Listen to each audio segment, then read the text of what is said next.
technical device that is only made for vibrating, I would suggest you turn that off because you might make noise in case that goes off. Into a puddle of red carpet. I stood there open arms and said, "Congratulations, you made it all the way to the top of Machu Picchu. Can I hug you?" It should also be noted that I am perhaps at my most unfocused, though, as if I've earned the right to understand my own process enough to relax. Developed a presence with my pictures in the neo-burlesque world here in the city, Danny. I respect these performers so much. Doctors. You're not always right. Is an author, activist, and social entrepreneur. She has authored 4 award-winning books. Her first novel, which is actually in the back that you could get and purchase for sale, is called That White Girl, and it was optioned for a film. She graduated from San Diego State University with a bachelor's in Africana Studies. She received her MA in education from Long Island University. You can check her out on www.JLoveCalderón.com. Ladies and gentlemen, please make some noise for JLove Calderón. Make some noise for our first feature of the night. What's up, everybody? How y'all doing tonight? How you guys doing tonight? Excellent. So I just want to get 2 things straight before I start. The first one is I am a white girl. Okay? My hip-hop name that was given to me is JLove, and I married a Dominican. That's the Calderón.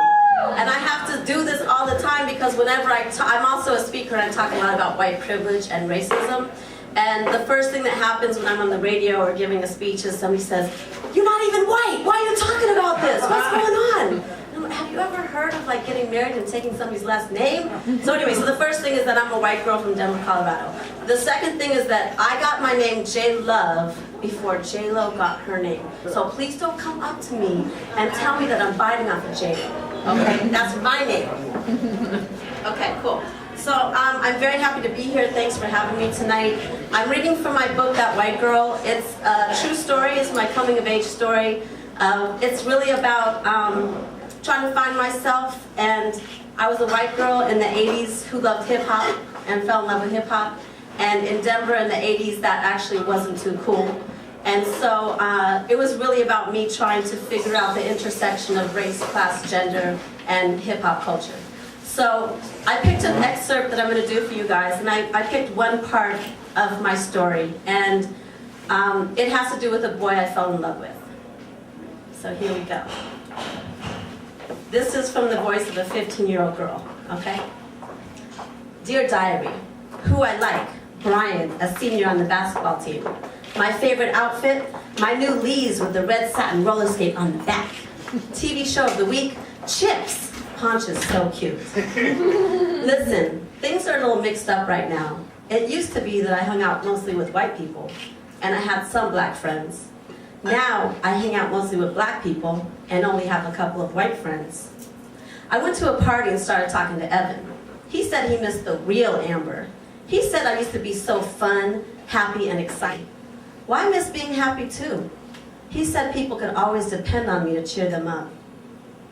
I don't know why things suck so bad in my house, but it really fucks me up inside. I know I've changed, but it feels good to me. I love hanging out with the Crips, even though sometimes I wonder if it's good or bad. It's hard to talk to Carmen about it. She doesn't understand, and she thinks it's pulling us apart. I don't tell Keisha anything, because I know she'd be against all of it. Should I change back? The me, right now, the way I'm acting, is this the real me? Am I who I want to be, or should be? I need answers. Dear Diary, song I dedicate to my motherfucking dad. DJ Jazzy Jeff and Fresh Prince. Parents just don't understand. For fucking real. Tonight, my dad took me out to dinner. He thinks I'm getting into a rut, only being with black people, and people who don't seem to care about the future. I'm happy until people like my dad start talking to me like this. I hate it. Cute. Omar was rocking beige Dickies, a pressed white t-shirt with a blue rag hanging out the back of his pocket. The only thing that stood out was the pencil behind his ear. It made me smile. Hey, is T-Dog or Juan here? I asked. They'll be back. They went to handle some business downtown. You want to come in and wait for them? I hesitated, not sure what to do. Come on, just come in the house already. What you scared of? He opened the door wider for me. Okay, I'll come in and wait for a minute, I said, and followed him down to the basement. You here by yourself? I asked Omar. Yeah, I am, and I'm so glad because I finally got some peace up in here, he replied. He walked over to where he was sitting, a makeshift little table made with 2 crates and a record cover. Resting on top was a composition book and a bunch of colored pencils. What are you doing with all that? I asked. I'm writing a poem for my mom. It's her birthday next week. I moved in closer and looked at the paper. On it was drawn a red rose wrapped delicately around a heart, and inside the heart was a poem. At the bottom it read, to the most special lady on the planet, my mom. I didn't know you wrote poetry, Omar. Where did you learn? That right there is a long story, Omar said, adding more color to the heart. I got some time, I said, and looked at him and smiled. T-Dog and Juan never came back that afternoon. I honestly don't know what happened to us down there in that dark, dingy basement. But it was as if we were in a different time and space. Our normal inhibitions were shed, and all that could come out of us was realness. We spent hours and hours talking to each other. He opened up and shared his story. Unfortunately for Omar, his closest friends and most of his cousins were Crips. So as far as the Bloods were concerned, Omar was down by association. After dodging numerous beatdowns and bullets, Omar decided he'd be better off joining the Rolling 30s. At least then he'd have some protection. It was a decision he felt he had no choice but to make. Most of his life he had had to fend for himself. His father had moved away when he was a baby. His mother worked hard to keep it together, but when crack hit the hood, she became a victim. There was rarely any food in the refrigerator, so he had to bring in his own money in order to eat. His life was so different from mine. It was hard to hear it because it made me reflect on how unfair life was and how easy I had it by comparison. After I left T-Dogs that day, I was trying so hard to fight it, but I just couldn't get Omar. For Omar, this was as romantic as it was gonna get, which was fine with me. I could care less he wasn't smooth and didn't have no bullshit lines. I loved Omar for who he was and for what he hoped to become. The heat was on. A string of robberies and assaults the crew had committed was all over the news. Everyone was talking about it. My best friend Juan picked me up from school in yet another stolen car. Yo, Corazon, what's up? He asked as I jumped in the car. I'm cold chilling in the place to be. He didn't look so happy. What's wrong, baby?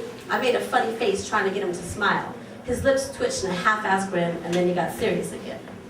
He drove me to a house where the Rolling 30s were kicking it. We got out of the car and walked inside.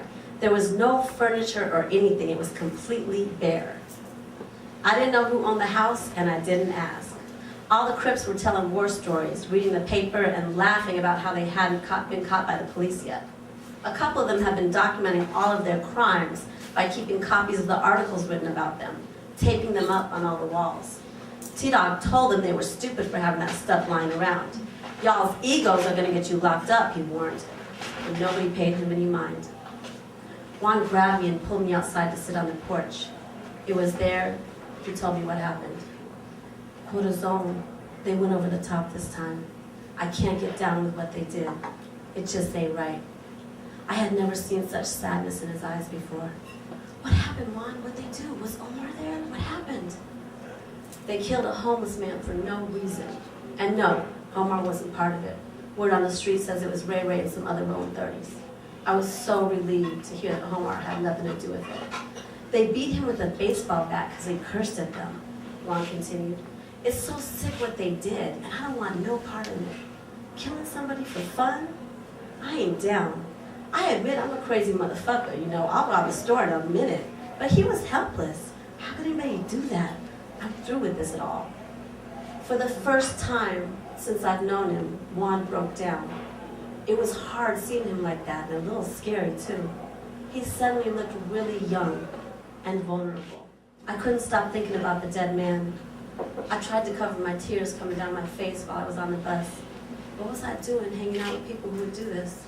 It made me sick to my stomach. My heart hurt.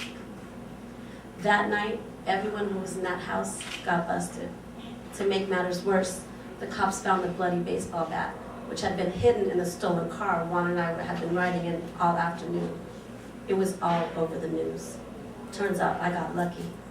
Long story short, Juan and Omar both got hit with 15 counts of aggravated robbery and assault, among other charges. My worlds had collided and burst into flames. Omar and my best friend were in jail. Maybe I'd be better off dead. From Omar. My dearest confidant, there are not many people I can talk about my true feelings with, so I'm afraid I must burden them with you. As they led me off the bus, I was acutely aware of the coldness of my new surroundings that I would call home for the next 16 years. As I was shuffled in with other inmates, all of us feeling like animals, I began contemplating how I'd maintain my sanity and stay alive. At that same moment, a fly perched itself proudly on my shoulder. With my hands and feet shackled with steel handcuffs, I remained powerless, unable to do the simplest of all tasks, like brushing off a fly. And that moment, I felt the fly had conquered me, had conquered my manhood. And that, my friend, is the clearest way I can describe what it feels like to have your freedom taken from you. Pray for me, your devoted soldier and disciple, Omar. It crushed me that I had absolutely nothing to offer Omar but my love. And how could he survive on just that? The day finally came that I could see Omar. I picked out my outfit the night before, knowing I had to leave really early on Saturday morning. The prison had a very strict dress code, so I planned carefully. I felt good about myself. I wore a fitted white skirt. It was a little long for my taste, but it had to be to my knees because of the dress code. But at least Omar would be able to catch a feel of my skin. I knew he would like that. My hair was long and I let it loose, which Omar loved. The 4-hour drive flew by. As soon as I walked in, the guards scowled at me. They made their contempt of us visitors crystal clear. To them, we were just as bad, just as savage. Why else would we be associated with the prisoners they so detested? I can tell you right now to just turn around and go home, the security guard by the metal detector said to me. Excuse me? I said. You heard me. Turn around and go. You're not visiting anyone in that get-up, he said to me, and then turned chuckling to the heavy-set black security guard who was standing next to him. They think they can get fresh in here, Gracie, but not on my watch. She nodded at him. Excuse me, sir, but my skirt's to my knees. Just as the person I spoke to about the visit explained to me. My heart was beating fast. I was trying to control my breathing and maintain my composure. Well, whoever you talked to was mistaken. No skirts allowed. Period. Now, good day. I started to panic. But I just drove 4 hours to get here. You have to let me in. We set up this visit a month ago. He's waiting for me. Excuse me? He turned sharply and stared me down. I don't have to do anything, miss. I'm in charge here, not you. Now, I don't want to repeat myself. Go home. I looked at the female guard for help, but she wouldn't even look at me. I turned and pushed the door open, stumbling into the parking lot, bumping right into a woman. I'm sorry, I said, wiping my eyes. No problem, young lady. Are you okay? Yes. No, not really. They won't let me go in to see my man. I drove 4 hours. Slow down, honey. She put her arm around my shoulder. I come here to see my son every week, and I know how the guards are. Not too friendly, she said. I looked into her kind face. She was an older white woman, the beginning signs of wrinkles around her eyes. Let me see if I can help. Come with me to my car. We walked through the parking lot to an old beat-up car. She smiled apologetically. All my spare money goes to my son's commissary, she explained. And the collect calls, well, you must know how much they cost, being $3 a minute and all. Let's see what I have in this old trunk.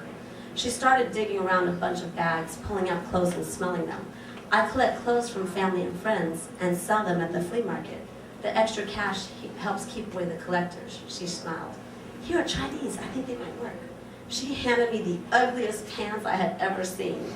I'm sorry, dear, you look so beautiful in that skirt, but if you really want to see your friend, I suppose you don't have much choice. You can change in the car. I knew I had to put my pride and my ego aside so that I could see my man. I sat in the front seat and quickly slid off my skirt and then put the pants on. They were baggy on me, an ugly pea green, but they had to do. The closest to us turned his back for a moment. I grabbed Omar's face. and put my lips to his, urgently swirling my tongue with his and rubbing my hand up his inner thigh, trying to give him a moment of pleasure. The shrill whistle made me jump. "Inmate, your visit's up, no touching!" The guard was quickly approaching as I pulled away from Omar. "Shit, is he gonna make me leave?" "Hold up, baby, hold up, let me talk to him, I know this guard," he said as he stood up, making an adjustment to his pants. The guard approached us, talking to his walkie-talkie. "What the hell's going on here? You've been here long enough to know the rules. Tell your little friend here to go home." The guard looked around, noticing he was being watched. "Excuse me, sir. I'd appreciate it if you give me another chance. Maybe you recall a favor I did for you last week?" Omar stared at the guard, who started fiddling with his walkie-talkie, looking nervous. 20 minutes, he said, and walked away. I exhaled with relief and turned to Omar. "How'd you do that?" "I learned how to work the system," Omar said, looking off into the distance. "It's all about getting dirt on the guards, holding your own with the dudes in here, and trying to stay sane." He felt so far away from me right now. "So where do you want to live, baby?" I asked. "Do you want to come to Cali with me, or maybe we could go someplace else?" Omar turned his attention back to me and sat there, silent, looking at me. I smiled at him, resisting the urge to touch him. "I will go wherever you want. All I care is that I'm with you, Amber. Get a good job, get you pregnant so you can raise our babies, and chill. That's all I'm looking for." Then he started getting excited, telling me about how he's progressing with his poetry and art, and how he was finishing up his college degree no matter what. "Baby, I'm going to take care of you when I get out. I promise. You don't have to worry. I'm working towards our future," he said, taking my hand. A loudspeaker crackled on, announcing the end of the visiting time. I got a desperate feeling in my heart with a million thoughts pushing through my mind, all the things I still wanted to say to this man. "Let's go," the guard said, and waited for Omar to come with him. "Omar, just take care of yourself in here." "I will, baby. Just please try to hold on." He looked down.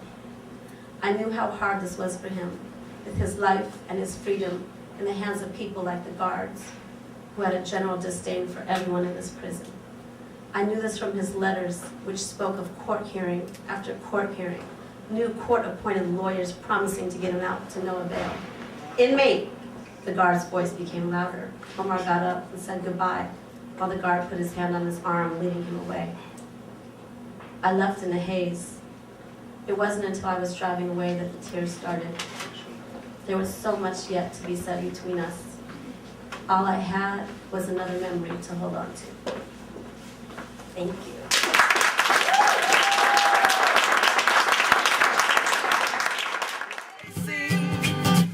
Fake nose, fake breast, plastic everywhere. Fake blue eyes and your dreams of having long blonde hair. Becca wore a size 8 but was afraid to gain weight, so she threw up everything she ate, even with a little bit of food on her plate.